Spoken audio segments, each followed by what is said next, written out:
Excelentísimo señor presidente de la Ciudad Autónoma, ilustrísimas autoridades, querida señora presidenta del Consejo Diocesano de Hermandades y Cofradías, hermanos mayores y miembros de juntas de gobierno de las cofradías de la ciudad, Ana, de la hermana mayor de la Cofradía de San Daniel y compañeros mártires, Isa, de la Cofradía de Paz y Piedad, querida Puri, de la Cofradía de África, querido Jesús, de la Cofradía del Señor del Triunfo de su resurrección, querida Junta de Gobierno de la Cofradía de San Antonio y queridos cofrades y devotos de San Antonio. Tiene Antonio que sobre el hacho habita, allí donde el despunte de la aurora da brillo al mar y al sitio donde mora. Por los ceutíes venerada ermita, posee el santo lisboeta unos senderos que suben sinuosos la ladera, y al ocaso de cada primavera se impregna de la fe de los romeros, y goza nuestro santo de un tesoro, que seguro lo tiene en más estima, que ofrenda que festejos, plata u oro. Se trata del puñado de devotos que los mártires lo invocan con sus rezos y practican el bien para los otros.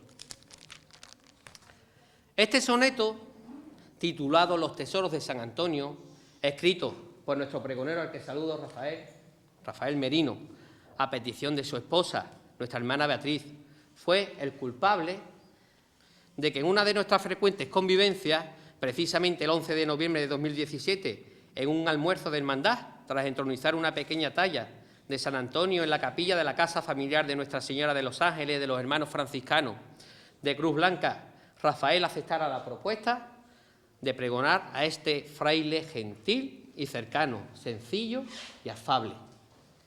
Bueno, el culpable fue el soneto anterior y también el enterarnos de que en el año 2000 también pregonara las ferias y fiestas de San Bernardo, de la estación de San Roque, lugar de trabajo desde 1973 hasta 1988, donde estuvo Rafael trabajando. Ceutí de nacimiento, nacido en la Nochebuena de 1950, en la típica y cofrade calle Teniente Pacheco, hijo de María Jesús Campos Gil y Juan de Dios Merino Lorente, casado, como he dicho antes, con nuestra hermana Beatriz de Torres Mesa y padre de Rafael y Beatriz. Maestro de profesión, humilde, trabajador y buen compañero, es actualmente jefe de estudios adjunto del Instituto de Enseñanza Secundaria Siete Colinas. No quisiera dejar esta oportunidad pues, para agradecer también públicamente a la ciudad autónoma de Ceuta las muestras de cariño y el celo con esta hermandad antoniana, castiza cofradía ceutí. Gracias por poner en valor, Juan, esta entrañable ermita y sus aledaños, bello lugar de disfrute y paseo, de oración y contemplación. Y este año, además, accesible para todos. Gracias, presidente, por creer en la Cofradía de San Antonio, tu cofradía, la cofradía de todos los ceutíes, por fomentar la romería en honor a este santo lusitano, paduano y también ceutí, y por formar parte de nuestros anhelos e ilusiones. Sin más, dispongámonos a escuchar este pregón en la palabra de Rafael Eleuterio Merino Campos, que nos anuncia que la romería de San Antonio de Ceuta está muy cerca, que durante esta exaltación, de manera especial la devoción a San Antonio, anime nuestro espíritu y nos haga sentir de verdad la presencia de Dios que camina a nuestro lado, transmitiéndonos paz y bien. Buenas tardes a todos. ¿Se escucha bien, verdad?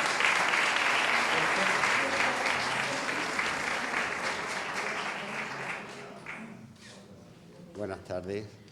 Yo, en realidad, lo que tendría que hacer ahora mismo es darle las gracias a Carlos por haber depositado su confianza en mí. Yo creo que me sobrevalora y que esa estima es la que le ha hecho insistir hasta que...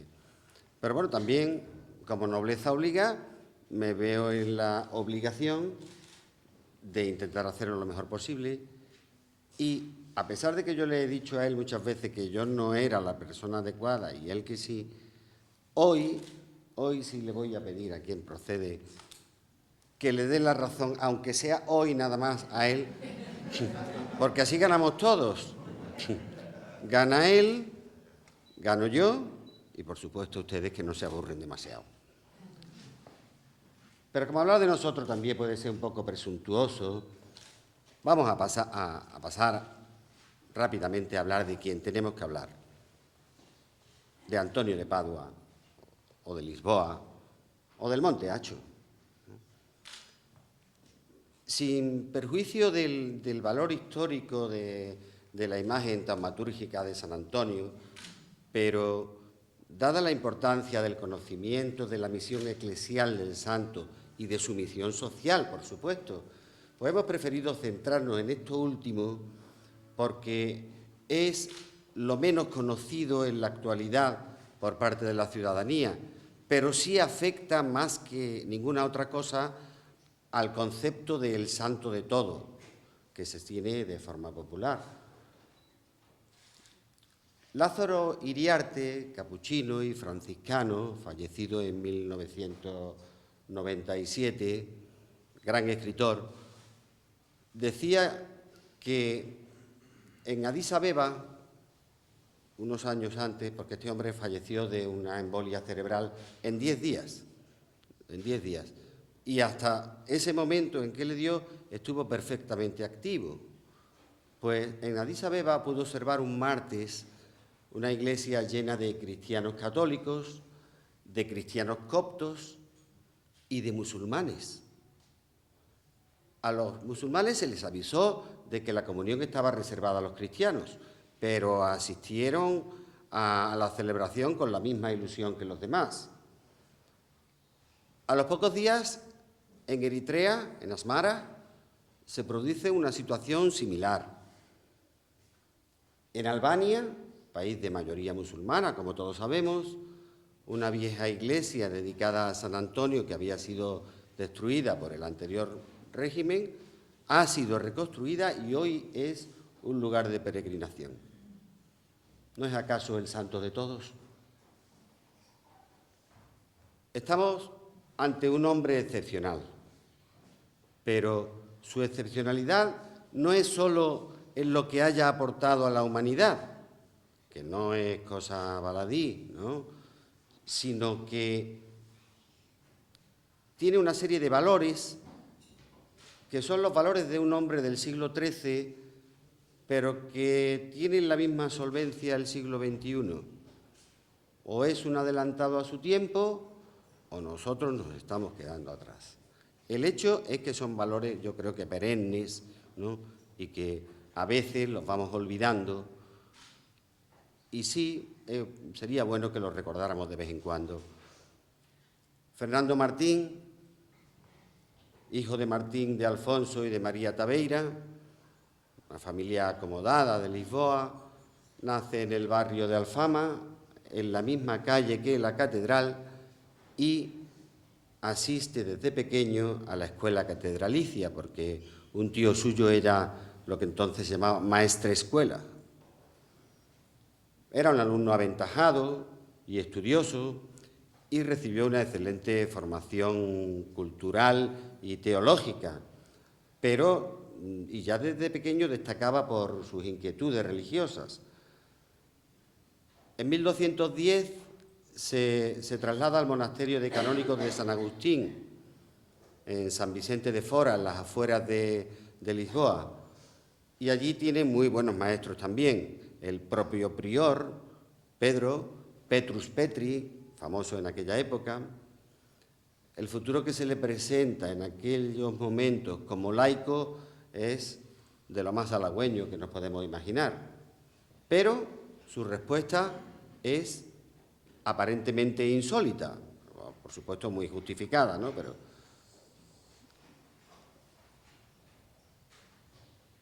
renuncia a su herencia y se aleja algo más de la capital portuguesa para... Pensaba que a lo mejor lo dejaban en paz, lo dejaban tranquilo. Se marcha al monasterio de Santa Cruz de Coimbra y allí la influencia que se recibía era de la escuela teológica de San Víctor, que eran agustinos, y eran lo más puntero que había en aquella época, un alto nivel científico y en boga. No solo recibe enseñanzas teológicas, también se muestra estudioso en algunas materias que en aquella época eran marginales, como historia natural o algunas materias científicas. Esta preparación luego le será muy útil en sus predicaciones. Pero como quiera que surgen problemas en el propio monasterio debido a un enfrentamiento entre el rey de Portugal, Alfonso II, con el Papa Inocencio III, y dado que el prior es excomulgado por apoyar abiertamente al rey portugués, nuestro santo no encuentra el sosiego que buscaba. A ello le unimos que en 1219 probablemente ya era sacerdote, aunque entonces no se podían ordenar hasta los 30 años, salvo excepciones. Evidentemente era una de las excepciones, ¿no? Su fecha de nacimiento es entre el 90 y el 95, o sea que todavía no tendría los 30. Y conoce a los franciscanos del eremitorio de Olivais. Se siente impactado por el modo de vida franciscano, fraterno, puramente evangélico y en el seno de la pobreza. A ello le unimos que llegan, traídos por el infante don Pedro, los restos de Everardo, Otón, Pedro, Acucio y Adjuto, que eran los primeros franciscanos muertos en Marrakech, los protomártires. Queda impresionado y aquellas inquietudes que durante su adolescencia, suponemos, que le habían atormentado, se traducen en un ferviente deseo de morir por Dios. Pide el ingreso en esa nueva e itinerante orden. Todavía no había, recién creada prácticamente. Y en 1220 se le concede. Preside la ceremonia el provincial de España. Los franciscanos se dividían en circunscripciones y España, Portugal, más o menos era la misma. Daros cuenta que era una orden pobre. Vamos, los franciscanos pueden dar fe, vamos, no pobre. Lo siguiente.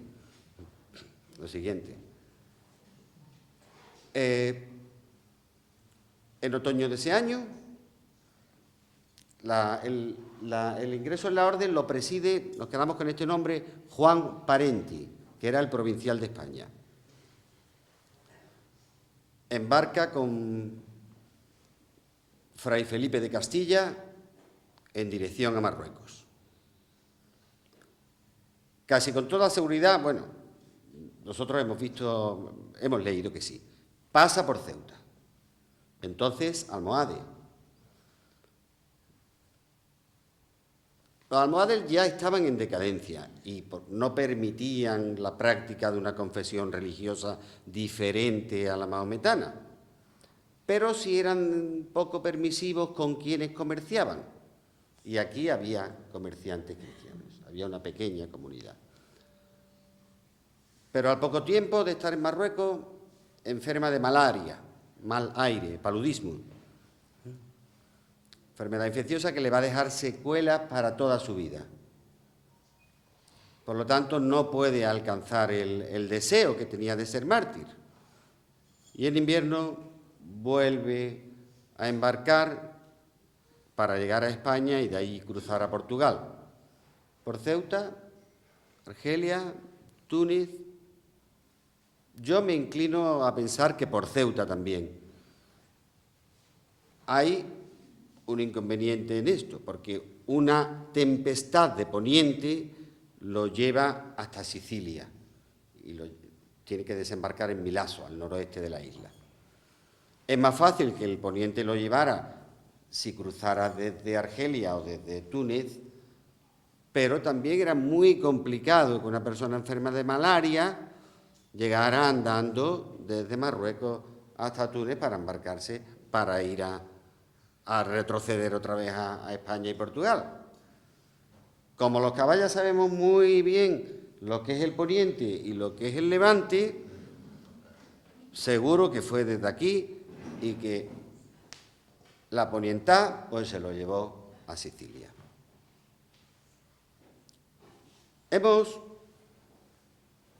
ilustrado esta primera parte de su vida y hablamos de uno de los valores. Creo que los franciscanos le llaman el impropio, ¿no? El impropio. Yo le había llamado desapropio. Creo que viene a ser lo mismo. El desapropio lo emplea también Lázaro Iriarte, ¿no? Para indicar generosidad, desprenderse de algo propio, material o inmaterial, para darlo plenamente a los demás. Titulamos un soneto El desapropio. Ha desechado a Antonio muy sustanciosa herencia.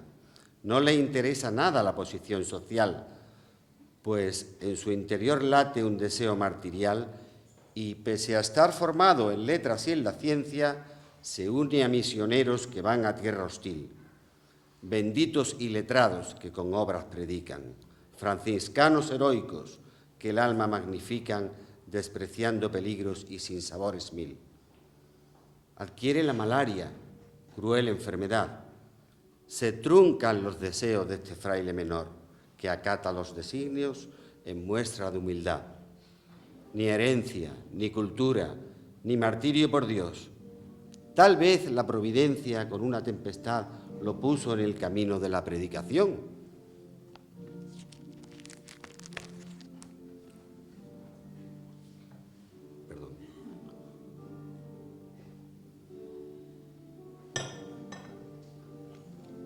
Cansado y enfermo, se presenta en la pequeña comunidad franciscana de Milazzo como fraile menor. Y allí llega a sus oídos la próxima celebración del capítulo de la fraternidad, que se llamó el capítulo de las esteras, porque fue tal el número de franciscanos que allí acudieron que no tenían dónde dormir y aquello quedó plagado de esteras donde se acostaban para pasar la noche, claro. Estaba previsto para la primavera del 21, de 1221. Ya recuperado, acude a la celebración que resulta multitudinaria. Él pasa desapercibido, claro, entre tanta gente y nuevo en Italia, pues quizá en estos momentos no lo conozca personalmente, pero sí tiene la ocasión de oír a San Francisco ya.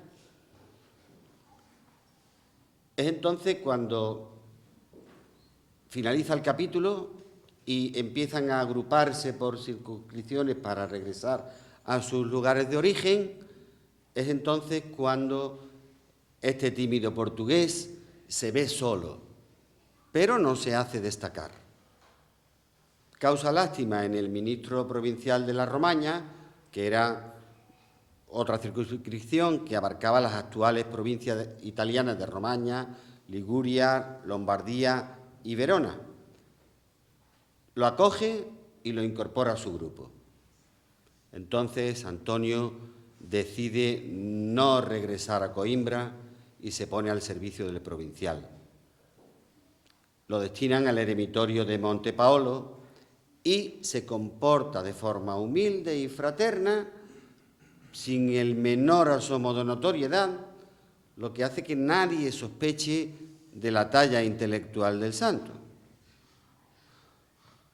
Pero en 1222, en un encuentro entre dominicos y franciscanos para la ordenación de los mismos, ¿no?, en la Catedral de Forlí, recibe la orden de un superior para que pronuncie un discurso de corte espiritual, ya que él es el único que estaba ordenado sacerdote del grupo.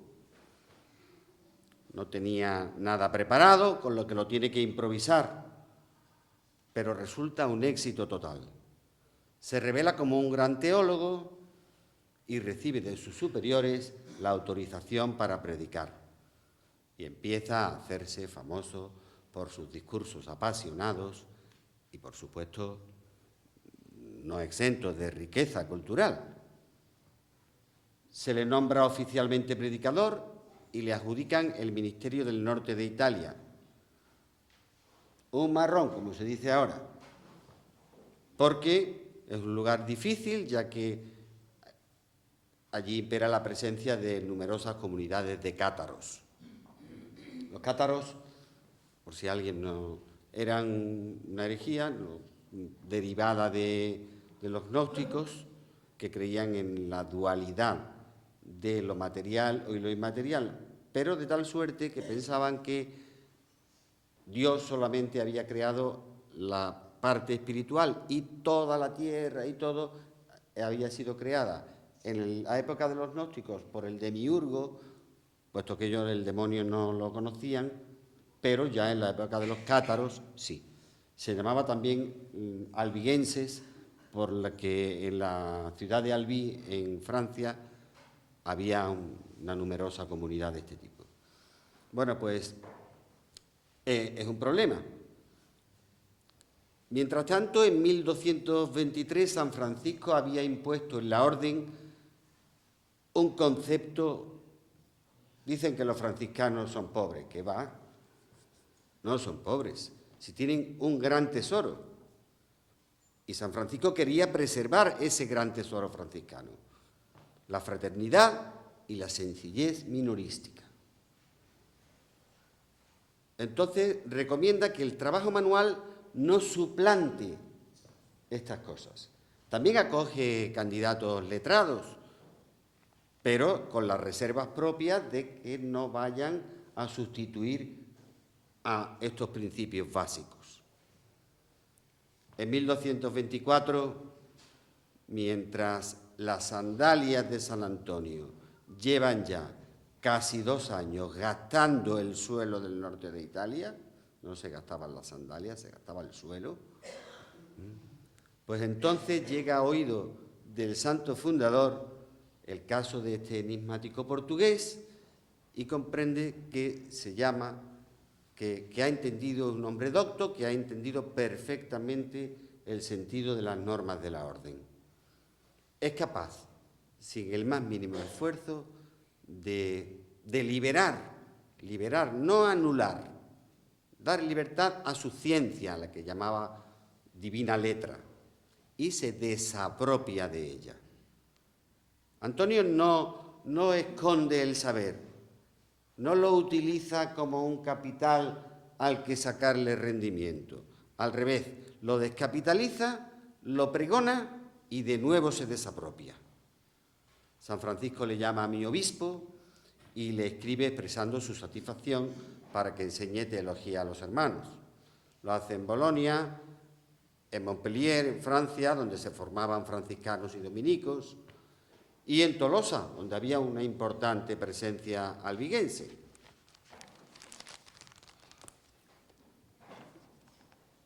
Me pongo pesado y pongo un nuevo soneto para ilustrar esta segunda parte de su vida.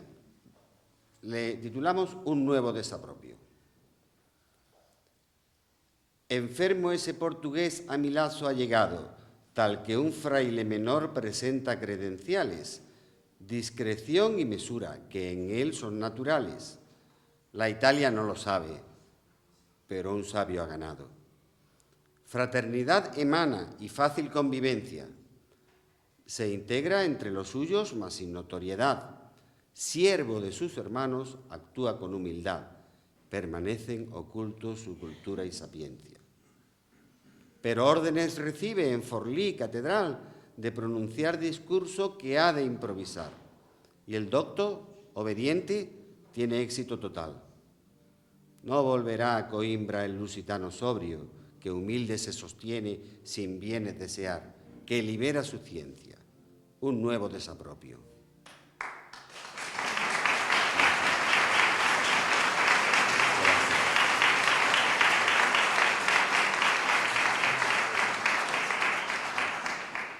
Gracias. A finales de 1224 y en 1225 predica en el sur de Francia, donde la presencia cátara era más numerosa y beligerante todavía que en el norte de Italia. Ya en 1223 había convertido en Rímini al jefe de la secta de los patarenos. No sé si era un obispo, Bononillo de nombre. Los patarenos eran cátaros que además negaban la validez de los sacramentos que fuesen administrados por sacerdotes corruptos. Pues lo convirtió solo con su palabra, sin emplear ningún tipo de controversia ni rebatir los errores del interlocutor. Su estrategia era siempre de un extraordinario valor pacifista y pacificador. Se dirige a los creyentes con dosis de catequesis fortalecedoras de la fe y a los no creyentes con una vida ejemplar, con diálogos y con charlas. No emplea ningún tipo de enfrentamiento a las ideas contrarias, a las ideas de los herejes en este caso, cosa que sí hacían, por ejemplo, los dominicos, ¿no?, que establecían una discusión dialéctica, ¿no? San Antonio no. Se limita a predicar el Evangelio, pero con tal brillantez que por donde pasa la energía desaparece, la herejía, perdón. Todo esto es tanto más admirable si tenemos en cuenta que la Iglesia y la sociedad civil de la época empleaban otros métodos. Inquisición, cruzadas, como la de Simón de Montfort, controversia de ideas, etc. En 1226 es nombrado custodio de los hermanos de la comarca de Limoges, en Francia. Muere San Francisco y empieza a gobernar la orden de forma transitoria Fray Elías. En 1227, San Antonio interviene en el capítulo de Pentecostés, con tanta brillantez que obtiene el cargo de ministro provincial de la anteriormente nombrada provincia de la Romagna. Ya desde el 24, lo que era una orden itinerante ha empezado a tener lugares fijos y estables, pero, según el santo fundador, según San Francisco, tenían que ser moradas sencillas y pobrecillas, con el propósito de no perder la conciencia de viajeros, ¿no?, y de mantenerse fieles a los conceptos de pobreza y minoridad que había instaurado. Ese mismo año es elegido para gobernar la orden el provincial de España. Nos quedamos con el nombre, Juan Parenti. Recordamos que 7 años antes había presidido el ingreso en la orden en el eremitorio de Olivais de nuestro santo. Parémonos un momento en lo que ocurre en el citado capítulo de Pentecostés. Hay una cierta tensión entre dos bandos con diferentes posturas. Por un lado, los llamados prudentes, que pretenden adaptar la letra de la regla a las exigencias reales de la evolución social que se estaba produciendo, liderados por Fray Elías. Según el cronista Tomás de Eclexon, organizó Fray Elías presiones, no se sabe cierto, fuera del capítulo, extracapitulares, y por otra parte, los fieles a las ideas originales de San Francisco, con Juan Parenti y San Antonio a la cabeza. Estos defienden que sea el propio capítulo quien marque las líneas para la adaptación citadas. El caso es que Juan Parenti tiene que aceptar que se nombre una comisión y que sea en Roma donde se solucione el problema. Se nombra esta comisión de 6. Bueno, pues el primero de los cuales es San Antonio, que su intervención ha sido en todo momento como agente de paz. Bueno, pues el 28 de septiembre, después de muchos estudios, se promulga la bula Quo Elongati, que supone la primera declaración pontificia de la regla y en la que es más que probable que colaborara también San Antonio.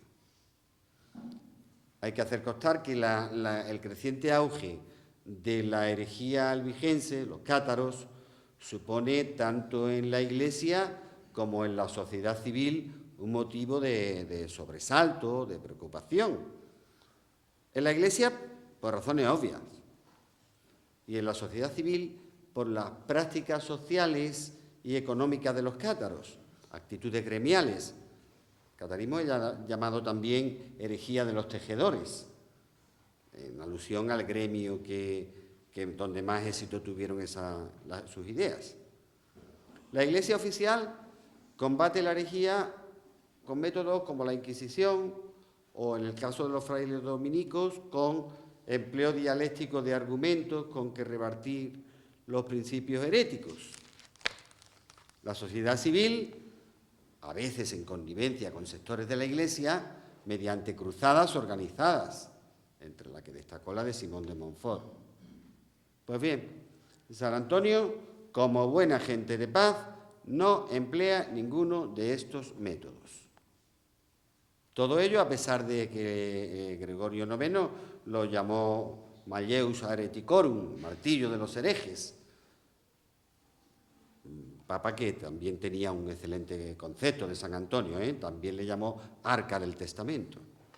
Hay, me parece, un proverbio franciscano que dice que tiene los pies en el suelo y una mano a Dios. Bueno, pues de los 5 dedos que tienen esa mano, yo veo en San Francisco 3 no y 2 sí. No promovió ni participó en ninguna cruzada contra los herejes. No colaboró con la Inquisición ni, por supuesto, formó parte de ella. No rebatió con sus sermones los herejes de la herejía, los errores de la herejía. Sí, con su predicación evangélica en forma positiva, ayudó a los fieles a robustecer su fe.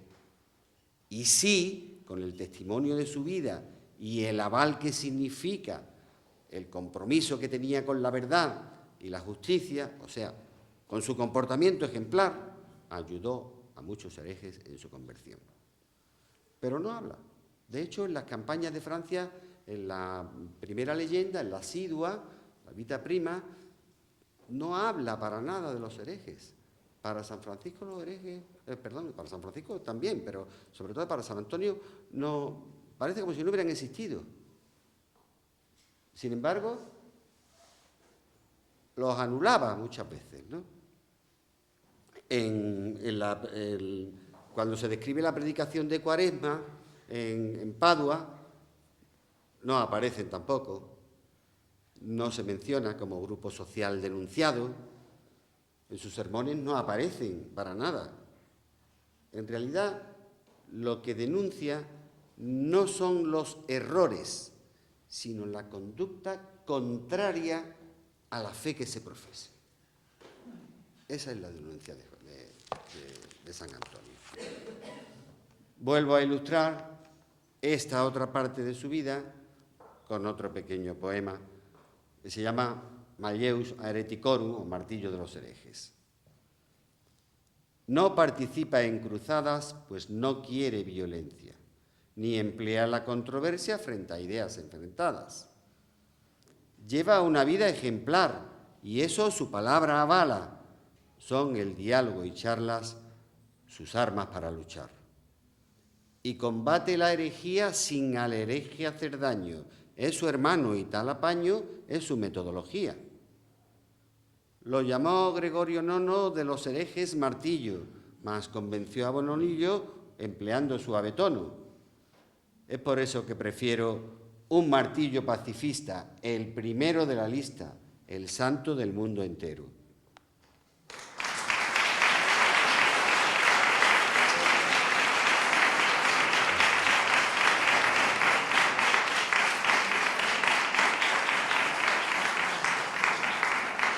¿Significa esta actitud un carácter pusilánime? ¿Es San Antonio un hombre que no quiere hablar por no ofender? No, nada más lejos de la realidad. Defiende, aún a riesgo de su vida, al pobre y al indefenso. Ataca la injusticia, como un adelantado a su época, arremetiendo contra la prepotencia, contra la opresión, contra la violencia y contra cualquier delito social de su época. Y para ello no se lo piensa, no duda en denunciar a príncipes, a señores feudales, a prelados de la Iglesia, a dueños burgueses, a usureros, a leguleyos, a magistrados, a cualquiera que obrara de forma contraria a la ley. Vamos a ver algunas frases pronunciadas por el santo, extraídas de la biografía de Pilar de Cuadra, Un puente sobre 7 siglos, San Antonio hoy. Otra escritora también fallecida con un par de años de diferencia con el que estuvimos viéndolo antes. Proclama la verdad, dice San Antonio. La verdad engendra odio. Por esto, algunos, para no incurrir en el odio de los demás, echan sobre su boca el manto del silencio. Si predicaran la verdad tal como es, y la misma verdad lo exige, y la Divina Escritura abiertamente lo impone, incurrirían en el odio de las personas mundanas. Pero jamás se debe dejar de decir la verdad, aún a costa de provocar escándalo. Sermones 332, palabras textuales. También proclama la igualdad de los hombres en una sociedad piramidal y estamentada como era la sociedad feudal de su época. Dice, todos los fieles son reyes por ser miembros del Rey Supremo. Cualquier hombre es príncipe teniendo por palacio la propia conciencia.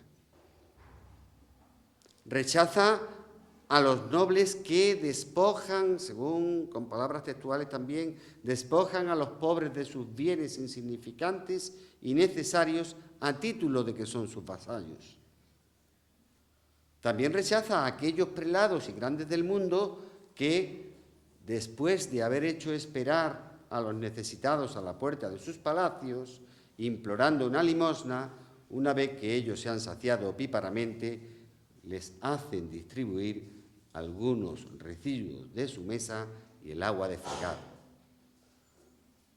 También rechaza a los ricos, avaros y usureros, a los que le llama pajarracos rapaces, las 7 plagas de Egipto, reptiles al acecho, árboles infructuosos que chupan la tierra, posesión del demonio, sordos que tienen los oídos tapados por el dinero. Aquellos leguleyos y abogados corruptos también les llama idumeos, sanguijuelas que chupan la sangre de los pobres. También rechaza la marginación de los desheredados y no silencia los vicios que puedan tener también, pero los excusa, diciendo que están alejados de la sociedad por medio de estacadas de palos afilados y de espinos que significan los aguijones, los dolores y las enfermedades que tienen que soportar. También hay profecías entre sus escritos. Así dice, ay de los que poseen depósitos llenos de vino y de grano y 2 o 3 pares de vestidos, mientras que los pobres de Cristo imploran a sus puertas con el estómago vacío y con los miembros desnudos, a los cuales, si se le da alguna cosa, es muy poco, y no de las cosas mejores, sino todo de desecho. Llegará la hora en que ellos implorarán de pie fuera de la puerta, Señor, Señor, ábrenos, y oirán lo que no quieren oír. En verdad os digo, no os conozco. También defiende el principio cristiano de la función social de la propiedad cuando expresa los bienes no necesarios al rico para las exigencias fundamentales de la vida pertenecen al pobre que se halla en necesidad. Tampoco es un demagogo ni un predicador sensacionalista, porque el biógrafo de San Francisco y también de él, el primero que tuvo, Tomás de Celano, dice de él que hablaba de Jesús a todo el mundo con palabras más dulces que la miel, expresaba así. Hay que hacer constar que San Antonio fue perseguido y en ocasiones denunciado por causa de su respeto a la verdad y a su libertad evangélica. Nunca se defendió de esas persecuciones. No le hizo falta. Su fama de santo y de persona de bien siempre lo puso a salvo de cualquier agresión o de cualquier maledicencia.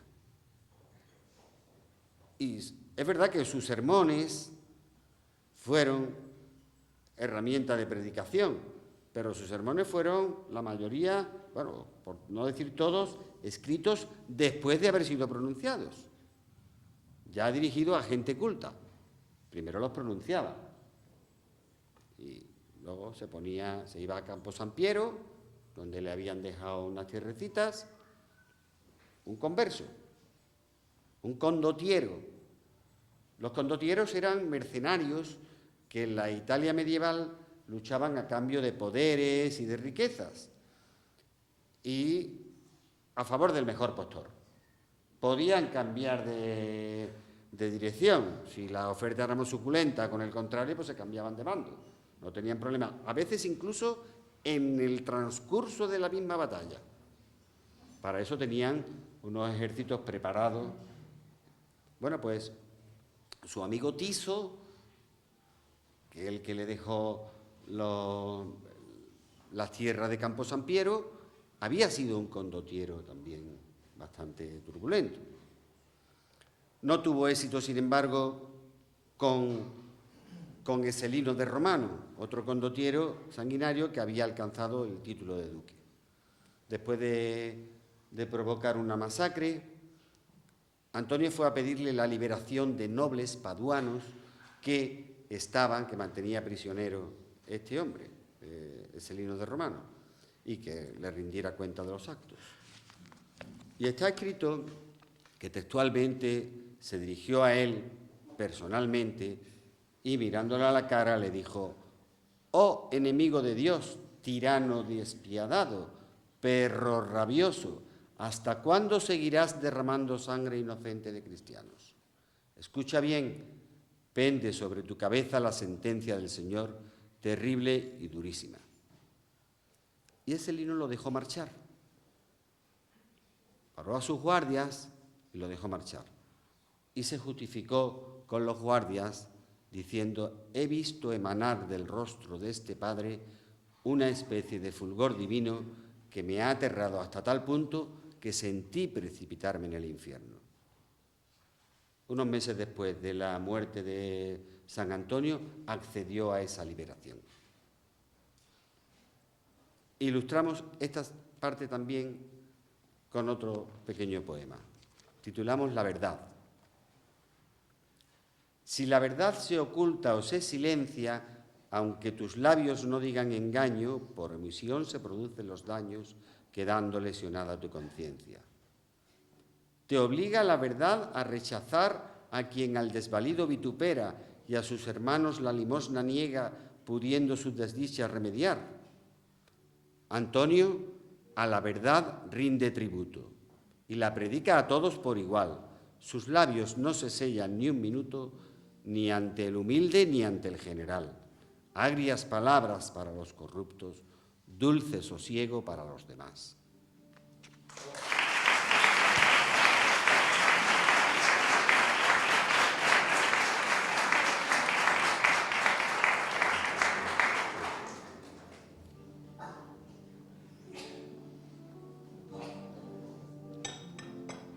Fue pues San Antonio un hombre de gobierno, un orador sagrado, fundó congregaciones, hermandades, cofradías, docto, ilustrado, excelente teólogo, pero su faceta principal, la que predominaba sobre todos, era el ser siervo de sus hermanos. Eso era lo más importante para él. Era predicador hasta el agotamiento. Y sus hermanos eran todos, ¿eh? Sus hermanos no eran solamente el círculo más próximo a él. divulgador de la verdad, de la justicia y defensor de estas, como hemos visto, con riesgo de sí mismo. Su principal obra, los sermones, fueron un encargo del cardenal Ricardo Conti, luego sería Alejandro IV, el Papa, para que escribiese los sermones según las fiestas del año litúrgico. Pero, porque a los sermones acudía tanta gente en Padua y lo que él decía era tan aceptado que se podía considerar como valor de ley. Así, por ejemplo, el Consejo Mayor de Padua dio libertad a presos que lo estaban porque no habían podido pagar sus deudas. Después de un sermón de San Antonio, se incluyó eso como ley. No se puede meter preso a quien no haya podido pagar sus deudas. Eso es lo que se llamó posteriormente en Padua el Estatuto de San Antonio. En vida de él no era ley, pero poco después se consideraba, se utilizaba, pero después se convirtió en un...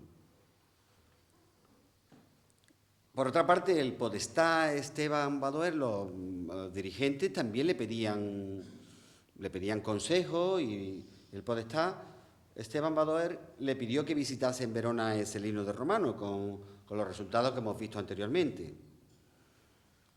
En mayo de 1231 se encuentra grave, a cuenta de su viaje, de una hidropesía que padecía,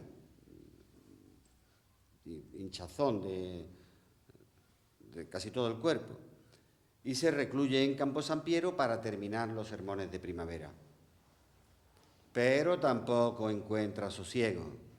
La gente va, le molesta, se enteran y acuden más a escucharle, a pedirle consejo.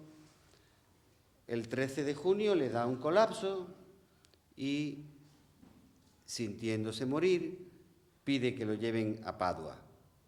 Lo hacen así, pero para evitar multitudes, se paran en Asella, donde hay un convento de claristas, antes de llegar a Padua. Y allí fallece ese mismo 13 de junio esta persona admirable, dejándonos un legado y un ejemplo que, como alguien dijo cuando todos expresaban su admiración, dijo: sí, es admirable, pero no le admiréis, imitadle.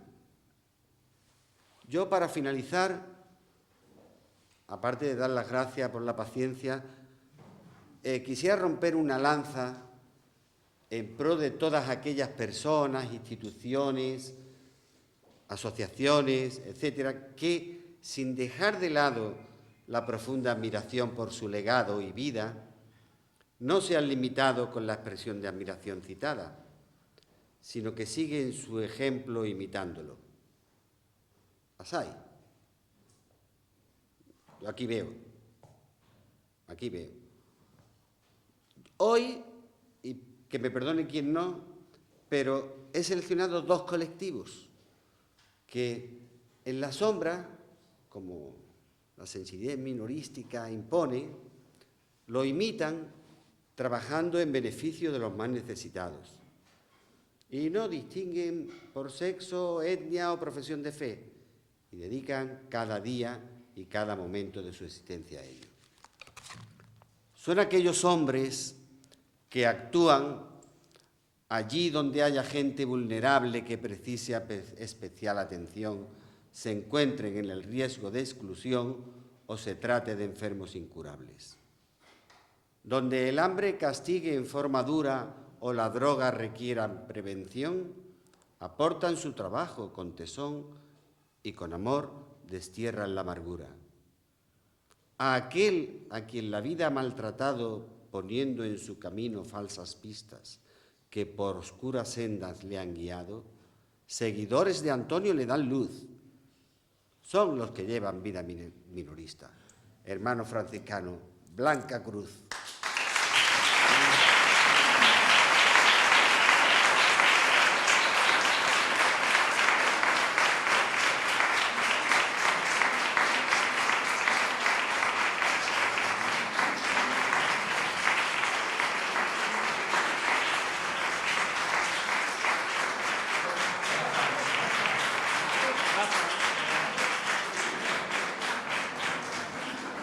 también son aquellas mujeres que por mayo hace 3 años que llegaron como una primavera regalada a los desheredados, que sin nada reciben el cariño que anhelaron.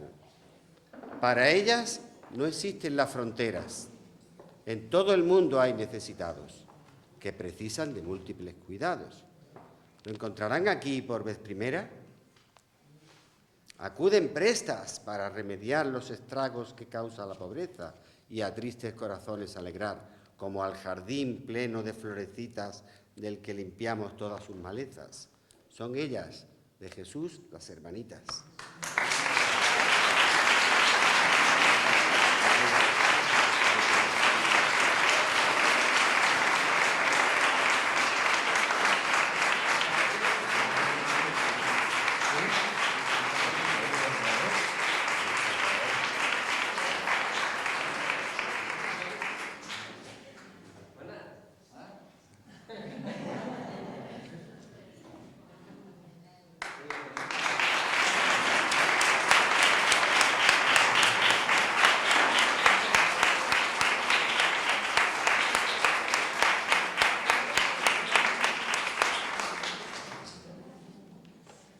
Muchas gracias a todos por la paciencia que han tenido y bueno, y a ellos por la labor.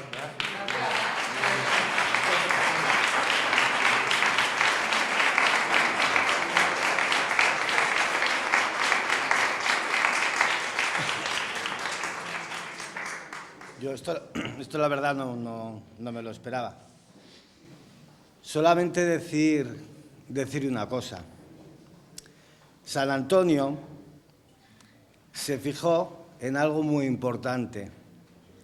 Se fijó en la grandeza de Dios. La grandeza de Dios no es otra cosa que la humildad.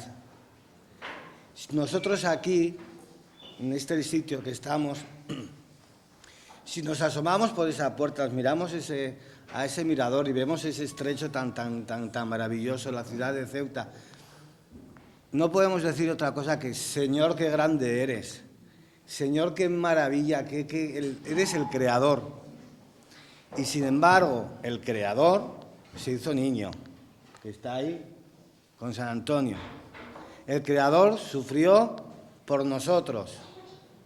El Creador se hizo pan para estar con nosotros. Podemos hacer 1000 judiadas, mil barbaridades, pero Él nos perdona porque es humilde y porque quiere que seamos humildes. Y San Antonio y todos los santos que hay en el santoral son humildes. Por eso nos tenemos que fijar en eso, nada más, y dar las gracias. Un abrazo.